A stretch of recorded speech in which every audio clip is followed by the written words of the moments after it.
بسم الله الرحمن الرحيم.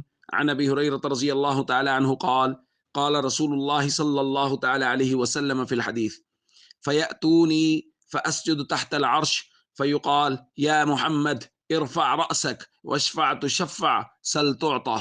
رواه البخاری۔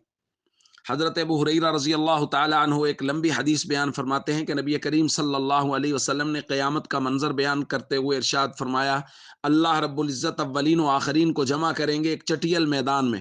لوگ اتنے قریب ہوں گے کہ ایک دوسرے کو دیکھ بھی سکیں گے اور ایک دوسرے کی باتیں بھی سن سکیں گے۔ وَتَدْنُو مِنْهُمُ الشَّمْسُ، حضور نے فرمایا سورج ان کے قریب ہوگا، اور لوگ ایک دوسرے سے کہیں گے جس مشقت اور پریشانی میں تم لوگ ہو کوئی سفارشی تلاش کرو۔ الا تنظرون الی من یشفع لکم الی ربکم، کوئی ایسا بندہ تلاش کرو جو تمہارے رب کے پاس تمہاری شفاعت کرے۔ فیقول بعض الناس، ایک شخص کہے گا ابوکم آدم، ہم اپنے والد آدم کے پاس چلتے ہیں۔ سارے حضرت آدم کی خدمت میں حاضر ہوں گے اور پوری تفصیل ہے حدیث میں کہ ان سے کہیں گے کہ آپ مہربانی کریں، سفارش کریں، تو وہ کہیں گے نفسی نفسی۔ پھر وہ کہیں گے اذهبوا الی نوح، میں خود تو کر نہیں سکتا لیکن تمہیں نوح کا دروازہ دکھاتا ہوں، وہاں جاؤ اور جا کے ان سے بات کرو۔ وہ حضرت نوح کے پاس آئیں گے، ان سے کہیں گے کہ آپ ہماری سفارش کیجئے، پوری تفصیل کے ساتھ بات کریں گے۔ وہ بھی کہیں گے نفسی نفسی، کہیں گے تم ابراہیم کے پاس چلے جاؤ۔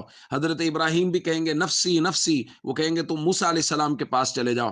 موسیٰ علیہ السلام کہیں گے نفسی نفسی، تم عیسیٰ علیہ السلام کے پاس چلے جاؤ۔ عیسیٰ علیہ السلام کہیں گے نفسی نفسی، اور پھر حضور نے فرمایا وہ کہیں گے اُؤْتُ النبی صلی اللہ علیہ وسلم، تم محمد کریم صلی اللہ علیہ وسلم کی خدمت میں جاؤ۔ اور آج کی حدیث میں جو ہم نے لفظ پڑھے، حضور نے فرمایا فیاتونی، پھر ساری کائنات جمع ہو کے میں محمد کریم صلی اللہ علیہ وسلم کے پاس آئے گی اور مجھ سے درخواست کریں گے۔ حضور نے فرمایا فاسجد تحت العرش، اس وقت میں عرش کے نیچے سجدہ کروں گا۔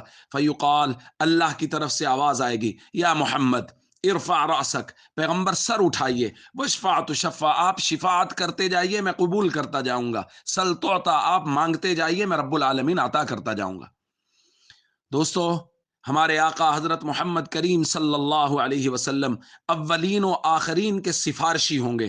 قیامت کے دن سب لوگوں کی سفارش ہمارے آقا صلی اللہ علیہ وسلم کریں گے۔ یہ شفاعت کبریٰ ہے اور یہی مقام ہے جو ہمارے آقا صلی اللہ علیہ وسلم کو اللہ رب العزت نے عطا فرمایا ہے کہ سب سے بڑی شفاعت اللہ کے دربار میں یہ درخواست کرنا کہ اللہ حساب و کتاب کا سلسلہ شروع فرمائیے، یہ ہمارے آقا حضرت محمد کریم صلی اللہ علیہ وسلم کہیں گے۔ جب سب کے سب لوگ، سب انبیاء بھی نفسی نفسی کہہ رہے ہوں گے، اس وقت ہمارے آقا سب کی سفارش کریں گے اور امتی امتی کہہ رہے ہوں گے۔ دوستو، بہت بڑی ذمہ داری ہے، اس ذمہ داری کو میں بارہا درخواست کر رہا ہوں، سمجھیں، اس کو سمجھیں اور حضور علیہ الصلاۃ والسلام سے محبت کریں، حضور کے طریقوں کے مطابق زندگی گزاریں، حضور کے فرامین کے مطابق زندگی گزاریں، فرائض و ارکان اسلام کی پوری پابندی کریں تاکہ قیامت کے دن حضور علیہ الصلاۃ والسلام کے سامنے سرخرو ہو سکے۔ السلام علیکم ورحمۃ اللہ وبرکاتہ۔